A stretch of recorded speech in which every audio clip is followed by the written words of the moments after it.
informasikan di sana untuk 18 masyarakat ke bawah. Biasanya jalan perdagangan istilah kata negatif dan Pak. Bagaimana persiapan Bapak dalam menghadapi perdebatan kali ini dan apakah ada persiapan khususnya? Nggak usah dipersiapin buat ngelawan orang munafik kayak gitu, mah. Nggak usah ada persiapan. Lah, maksudnya apa ya, Pak? Loh, kalian tuh pada nggak tahu toh. Dia itu dulu sampai nyuap warga loh, biar bisa kepilih. Kita tuh sebagai rakyat harus pintar-pintar lah memilih pemimpin yang nggak terlalu harus kekuasaan kayak gitu. Pertanyaan sederhana Bapak, bagaimana Bapak menanggapi bahwasanya banyak kasus-kasus terkini dan terkait black campaign Bapak yang menyatakan bahwasanya banyak informasi palsu yang tidak dapat kita pastikan faktanya gitu Pak. Bagaimana tanggapan Bapak terhadap hal tersebut? Oke, saya izin menjawab ya. Jadi di dalam masa pemilu seperti sekarang ini, emang banyak sekali tuh seperti yang beliau bilang black campaign.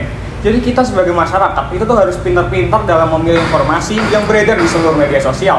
Kita jangan gampang percaya akan informasi yang ada di media sosial tersebut. Kita harus melakukan banyak sekali recheck terlebih dahulu sebelum mempercayai suatu hal.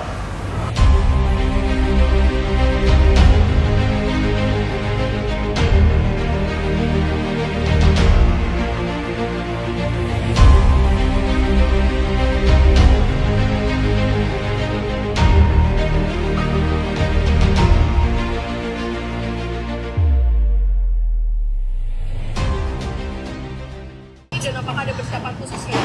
Nggak usah dipersiapin buat ngelawan orang munafik kayak gitu, mah. Nggak usah ada persiapan. Lah, maksudnya apa ya, Pak?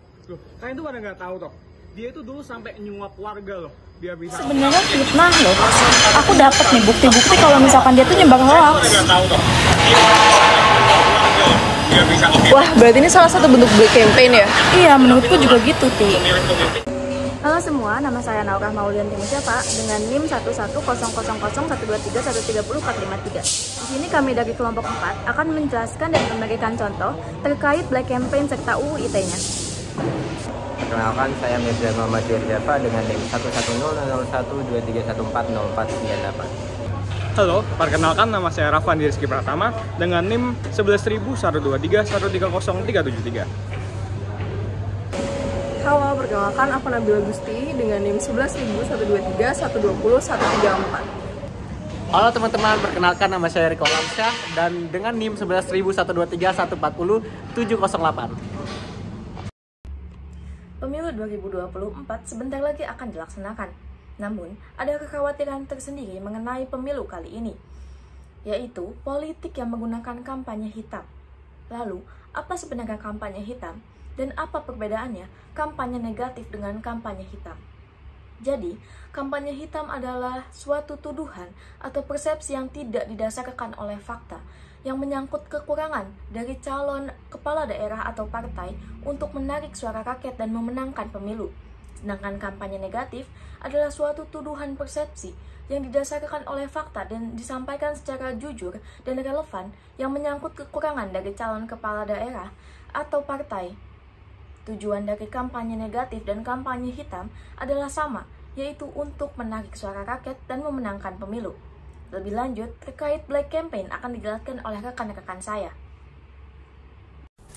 Lalu saya akan menjelaskan dampak dari black campaign yang dapat sangat merugikan. Yang pertama adalah merusak reputasi. Black campaign dapat merusak reputasi pesaing dengan menyebarkan informasi palsu, fitnah, atau menyajikan informasi yang diputarbalikkan secara negatif. Yang kedua adalah menimbulkan ketidakpercayaan. Informasi yang tidak benar atau tendensius dalam black campaign dapat mempengaruhi pandangan masyarakat terhadap pesaing, menyebabkan ketidakpercayaan yang serius. Yang ketiga adalah ketegangan dan perselisihan. Black campaign dapat memicu perselisihan antara pihak yang terlibat dan menciptakan ketegangan dalam lingkungan kompetitif. Yang keempat adalah kehilangan pelanggan atau pendukung. Jika informasi negatif tersebar luas, dapat menyebabkan kehilangan pelanggan atau pendukung bagi pesaing yang menjadi sasaran black campaign. Yang terakhir adalah dampak hukum. Tindakan black campaign bisa melanggar hukum terkait pencemaran nama baik atau pelanggaran lainnya yang dapat berujung pada tuntutan hukum. Pelaku tindak pidana dari black campaign bisa dikenakan dua pasal, teman-teman. Yang pertama adalah pasal 28 ayat 2, pun yang kedua teman-teman adalah pasal 45 ayat 2.